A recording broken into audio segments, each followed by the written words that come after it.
Halo anak-anak yang terkasih di dalam Tuhan. Jumpa lagi dengan Miss Jessica.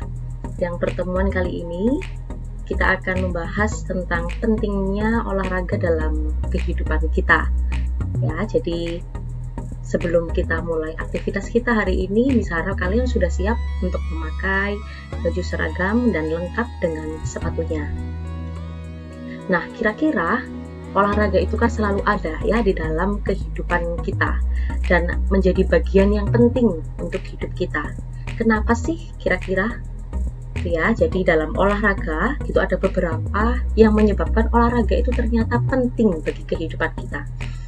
Yang pertama, karena dengan berolahraga kita bisa menjaga kesehatan dengan cara yang sangat murah. Ya, tidak perlu membayar dengan mahal, kita bisa sehat. Ya, kita bisa berolahraga dengan cara yang murah dan kita bisa melakukannya sendiri di manapun kalian berada. Yang kedua, agar tubuh kita tidak mudah lelah dan selalu fit atau selalu sehat. Ya, yang berikutnya dapat meningkatkan rasa percaya diri. Selain itu, dapat mencegah dari berbagai penyakit yang berbahaya. Yang berikutnya adalah olahraga juga dapat menyehatkan kulit dan dapat meningkatkan kesehatan mental, serta olahraga juga dapat membuat kualitas hidup kita menjadi lebih baik. Ya, dengan arti kata pentingnya olahraga dalam kehidupan kita itu sangat kita rasakan. Ya, kenapa? Selain menjaga tubuh kita agar selalu sehat dan fit, kita juga bisa mendapatkan kualitas hidup kita yang lebih baik, tentunya dengan cara berolahraga.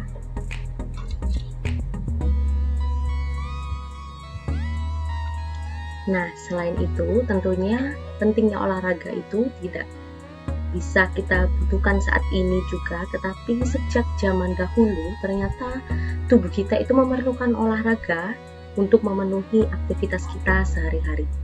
Nah, ini ada ayat Alkitab dalam Yesaya 38 ayat 16 yang berbunyi demikian. Ya Tuhan, karena inilah hatiku mengharapkan Engkau, terangkanlah rohku, buatlah aku sehat, buatlah aku sembuh. Ya, ternyata olahraga itu juga merupakan salah satu obat yang dapat menyembuhkan kita dari berbagai hal. Jika di slide berikutnya, slide yang tadi kita sudah bahas sama-sama, itu ada yang membuat kesehatan mental kita juga akan menjadi baik. Ya, jadi kesehatan tidak hanya sehat secara jiwa raga, tapi juga secara mental juga. Oke. Berikutnya adalah kapanpun olahraga itu bisa kita lakukan. Ya, everyday you need 10 minutes for exercise. Jadi paling tidak kamu itu hanya membutuhkan, ya paling tidak membutuhkan 10 menit dalam setiap hari untuk melakukan aktivitas olahraga. Ya, kenapa sih kok 10 menit? Kenapa sih kok tidak 30 menit? Karena 10 menit itu adalah paling tidak kita meluangkan waktu untuk bergerak. Nah, apa akibatnya jika kita kurang bergerak? Ya, di sini Miss akan jabarkan ada beberapa hal akibat kurang olahraga di dalam tubuh. Maka yang pertama itu adalah tingkat stres yang bertambah. Ya, jadi kamu jika mengalami stres ya yang bertubi-tubi, mungkin kamu kurang olahraga. Dan yang kedua adalah tidak pernah merasa kenyang, selalu lapar terus. Yang ketiga adalah sembelit atau konstipasi. Yang berikutnya adalah akibat dari kurang berolahraga adalah berat badan Anda semakin naik, kesulitan tidur, dan bahkan mudah lelah, dan tubuh itu kadang merasa nyeri-nyeri. Nah, itu yang terjadi jika tubuh kita itu kurang melakukan aktivitas olahraga. Nah, jika ada kekurangan juga ada kelebihan nih, ya. Jadi jika kalian melakukan aktivitas olahraga yang berlebihan, ini ada tanda-tandanya. Ya, apa sajakah tanda-tanda itu? Nah, jika kalian mengalami kelelahan yang amat sangat atau tidak sanggup melakukan aktivitas kembali, itu tanda-tandanya. Yang pertama, Lalu yang kedua adalah terjadinya kram otot. Yang ketiga adalah merasa linglung dan tidak fokus pada saat melakukan aktivitas olahraga. Ya, berikutnya adalah gangguan dari koordinasi gerakan pada saat melakukan gerakan olahraga. Kalian koordinasinya tidak bagus. Itu yang tadinya bagus lama-lama menjadi tidak bagus. Ya, karena apa? Kalian sudah tidak fokus lagi. Itu yang kelima adalah heart rate yang sangat cepat. Jadi detak jantung, denyut nadi kalian itu berdetak sangat cepat sekali. Ya. Nah, apa sih akibatnya gitu ya? Jadi jika kalian melakukan aktivitas olahraga yang berlebihan, ya artinya adalah intensitas yang dilakukan itu tinggi dan dilakukan secara terus-menerus, maka bisa menyebabkan yang namanya kardiotoksisitas. Nah, apa itu kardiotoksisitas? Yaitu kerusakan otot jantung akibat dari pelepasan senyawa kimia yang ada di dalam tubuh yang menyebabkan jantung tidak lagi dapat memompa darah ke seluruh tubuh. Ya, karena apa? Otot jantungnya dipaksa untuk terus-menerus memompa darah. Akibatnya apa? Overuse. Ya, jadi jika kalian melakukan aktivitas olahraga dan mengalami gejala seperti yang tadi sudah disebutkan, maksudnya beberapa dari gejala tersebut, nah kalian itu harus beristirahat sejenak. Ya, istirahat dulu, atur nafas sampai kondisi membaik, sampai denyut nadinya intensitasnya semakin rendah, ya sudah tidak pusing lagi, kakinya yang kram sudah membaik, sudah mendingan. Nah, kalian bisa melakukan aktivitas kembali, tentunya dengan intensitas yang lebih rendah daripada aktivitas sebelumnya.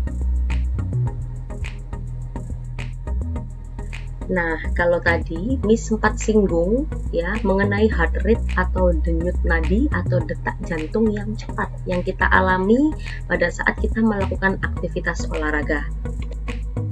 Nah, heart rate yang terjadi dalam tubuh kita pada saat kita berolahraga itu bisa dihitung. Ya, bagaimana cara menghitung heart rate ya atau menghitung denyut nadinya? Nah, ini yang pertama kalian bisa baca di sini. Yang pertama, mencari denyut nadi pada pembuluh darah arteri. Ya, pembuluh darah arteri itu bisa terletak pada pergelangan tangan bagian dalam maupun di leher di bawahnya rahang. Ya, jadi kalau kamu bisa melihat ini lengan bagian dalam, ya. Nah, di sini adalah pembuluh darah arteri itu yang lurus ya, sejajar dengan ibu jari atau jempol. Nah, dekat sini di daerah pergelangan tangan. Dengan 3 jari ya, bukan dengan jempol, bukan dengan 1 jari ataupun 2 jari, tetapi 3 jari. Nah, kamu letakkan di sejajar dengan jempol ini untuk merasakan apakah ada denyutan, baik di tangan kanan maupun di tangan kiri. Nah, ini kalau Miss, ini bisa merasakannya di tangan kanan nih, sejajar dengan ibu jari, ya. Nah, lalu hitunglah ada berapa denyutan selama 6 detik. Karena sebenarnya menghitung heart rate ini adalah dihitung selama 1 menit. Jadi ya 1 menit, kenapa kok diambil 1 menit? Jadi 1 menit itu adalah rata-rata ya denyut nadi kita itu berdenyut. Ya, selama 1 menit ada berapa denyut nadi kita. Nah, kalau di sini hitung ada berapa denyut selama 6 detik, hasilnya dikali 10, maka itu adalah rata-rata denyut kalian per menit. Ya, ini sebagai contoh ya, kalian bisa baca. Bara menghitung denyut nadi dirinya sendiri selama 6 detik. Ya, setelah dihitung selama 6 detik ada 8 denyutan. Maka untuk mengetahui denyut nadi bara selama 6 menit, maka 8 dikali 10 adalah 80 denyut per menit. Ya, itu perhitungan rata-rata ya selama bara menghitung berapa denyutnya. Berikutnya, ternyata heart rate itu dibagi menjadi 2 ya. Yang pertama adalah heart rate rest atau heart rate sebelum melakukan aktivitas apapun, dan yang kedua adalah heart rate activity atau sesudah melakukan aktivitas. Nah, pentingnya menghitung heart rate ini untuk mengetahui tadi, oh saya sudah terlalu lelah dalam melakukan aktivitas, maka kalian perlu stop untuk aktivitas tersebut. Maka jika nanti denyutnya sudah mulai berkurang, kalian bisa memulai aktivitas kembali. Nah, di sini bisa dibaca heart rate rest itu dihitung pada saat bangun tidur atau sebelum melakukan aktivitas, sedangkan heart rate activity dihitung pada saat setelah selesai melakukan aktivitas. Jadi nanti selama kita melakukan pembelajaran olahraga, Miss akan mencatat ya atau menghitung berapa heart rate kalian pada saat kalian sebelum melakukan olahraga, dan nanti setelah kita berolahraga nanti kita juga akan menghitung heart rate kita ya. Lalu bagaimana Miss bisa mengetahui oh ini heart rate tertinggi kita? Nah, ini ada heart rate maksimal ya atau HR max dengan cara ya ada rumusnya nih, 220 dikurangi usia kita itu akan mengetahui HR max kita. Contoh nih, ini Miss Jessica berusia 27 tahun dan hitung HR-nya. Lalu jika 220 dikurangi usia 27 maka terhitung 193. Nah, jika nanti pada saat aktivitas olahraga nih sudah selesai, lalu seseorang berteriak, "Coba Jessica, hitung heart rate-mu." Nah, ini kan setelah Jessica melakukan aktivitas olahraga. Hitung heart rate-mu selama 6 detik, saya akan menghitung. Misal, jika heart rate saya 19, ya, maka 190. Nah, pada saat itu juga saya harus stop aktivitas. Kenapa? Saya sudah masuk di HR max, di heart rate maksimal kita. Maka saya harus berhenti dahulu. Ya, itu. Nah, balik lagi, misalkan saya pada saat dihitung heart rate bisa 220, wah itu sudah di atasnya HR max, berarti benar-benar kamu harus stop aktivitas ya sampai heart rate-nya itu bisa turun kembali, lalu kalian boleh melakukan aktivitas kembali. Jadi 193 atau 190 ini sudah ambang atas nih, jadi udah maksimal banget, sudah kamu jangan dipaksa lagi. Kalau dipaksa maka heart rate-nya bisa tinggi. Nah, apa yang terjadi jika kamu memaksakan ini tadi ya? Jika ada kelelahan tadi yang bisa menyebabkan kardiotoksisitas atau bahkan kalian bisa pingsan ya atau heat stroke karena apa? Terlalu panas suhu di dalam tubuh. Ya, heat stroke itu menyebabkan kalian bisa pingsan. Kalau olahraga kamu bisa pingsan itu sama dengan heat stroke. Karena apa? Tubuh di dalam ini terlalu panas. Ya, heart rate-nya, detak jantungnya itu dipaksa berdegup lebih cepat. Itu. Nah, jika kalian melakukan suatu aktivitas olahraga, sebenarnya olahraga itu kita bagi menjadi dua nih. Kalau tadi kita sudah melihat heart rate, ternyata pada saat olahraga ya kita akan membaginya menjadi dua. Yang pertama adalah cardio sport atau aerobic sport. Nah, ini contohnya cardio sport atau olahraga kardio itu seperti jogging, skipping, jumping jack dan lain-lain. Ya, nah cardio sport atau aerobic sport itu apa? Nah, ini bisa kalian baca, olahraga aerobik diartikan bukan senam aerobik ya. Maksudnya aerobik itu diartikan sebagai olahraga yang memerlukan banyak oksigen pada saat aktivitas olahraga dan melibatkan banyak otot-otot besar. Nah, olahraga yang seperti ini dilakukan dengan intensitas yang rendah, tetapi kurun waktunya cukup lama. Jadi kamu membutuhkan banyak oksigen untuk melakukan aktivitas ini. Nah, olahraga jenis ini baik untuk menurunkan berat badan dan menjaga kesehatan jantung. Oleh karena itu, olahraga aerobik ini dianjurkan oleh seseorang yang memiliki berat badan berlebih. Jadi, jika kalian memiliki berat badan berlebih, ingin diet atau ingin menurunkan berat badan, maka kalian perlu melakukan olahraga kardio. Supaya apa? Supaya lemaknya terbakar dan berat badannya bisa turun. Ya. Nah, lalu olahraga jenis yang kedua itu adalah strength sport atau anaerobic sport. Nah, ini contohnya adalah push up, sit up, back up, plank, dan lain-lain. Ya, jadi tadi ada cardio sport atau aerobic sport, dan yang kedua adalah strength sport atau anaerobic sport. Nah, kira-kira apa sih ya, anaerob atau strength sport itu. Nah, pada saat kondisi anaerobik ini, ya, anaerob ini, tubuh itu tidak memerlukan banyak oksigen atau tidak menggunakan oksigen secara berlebihan dalam proses pembentukan energi. Ya, berbeda dengan pada saat kalian olahraga aerobik tadi, yang kardio tadi, karena hampir menggunakan seluruh otot yang ada di dalam tubuh, karena tadi menggunakan otot-otot besar, ya. Nah, tujuan dari olahraga anaerobik ini atau strength sport ini bertujuan untuk menguatkan bagian otot tertentu. Jadi untuk melatih otot apa nih yang akan dilatih. Jadi otot tertentu saja yang akan dilatih. Ya, bahan bakar utama yang digunakan untuk menghasilkan energi ketika olahraga anaerob ini adalah gula dalam otot, ya, atau yang disebut dengan glikogen. Nah, glikogen ini akan habis sekitar 2 jam setelah digunakan. Ya, ini glikogen dari mana, Miss? Dapatnya tubuh kita. Ya, dari apa? Aliran darah ke seluruh tubuh. Maka dari itu biasanya aktivitas strength sport, sebelum melakukan strength sport sedikit kardio dulu, ya. Sebelum misalkan, oh saya mau strength sport untuk aktivitas sit up misalkan, ya, otot apa yang dilatih sit up adalah otot perut. Jadi sebelum saya melatih otot perut saya harus melakukan kardio dulu sebentar. Kenapa kok harus kardio? Karena apa? Jantung itu memompa darah dulu, ya, supaya apa? Aliran darah kita itu menjadi lancar ke seluruh tubuh.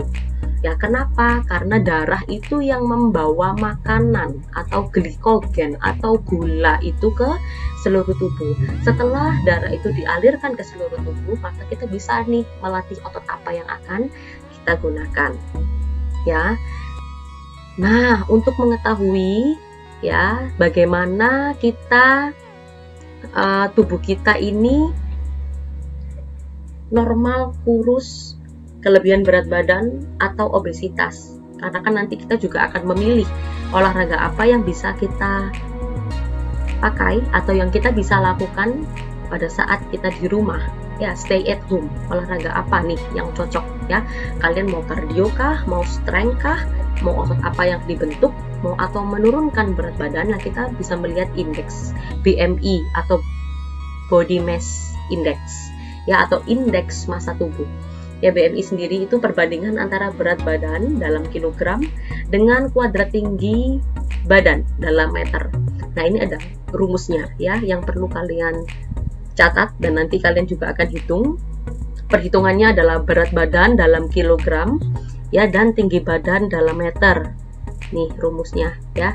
Jadi nanti kalian harus lihat dulu, ya, kira-kira berat badan kamu itu ada berapa, tinggi badannya itu berapa dalam meter, ya. Jadi kalian hitung dulu, harus tahu dulu berat badannya berapa, tinggi badannya berapa. Nah, dengan nih kalian bisa melihat tabel, ya, tabel indeksnya itu. Jika nanti hasilnya BMI yang sudah kalian hitung tadi, berat badan dibagi tinggi badan kuadrat tadi, hasilnya kurang dari 18, maka itu kalian kurus, ya, berat badannya itu kurang. Jika hasil BMI 18 sampai 24, maka kalian tergolong normal, ya, atau ideal. Sedangkan hasil BMI itu 25 sampai 30, artinya kalian kelebihan berat badan.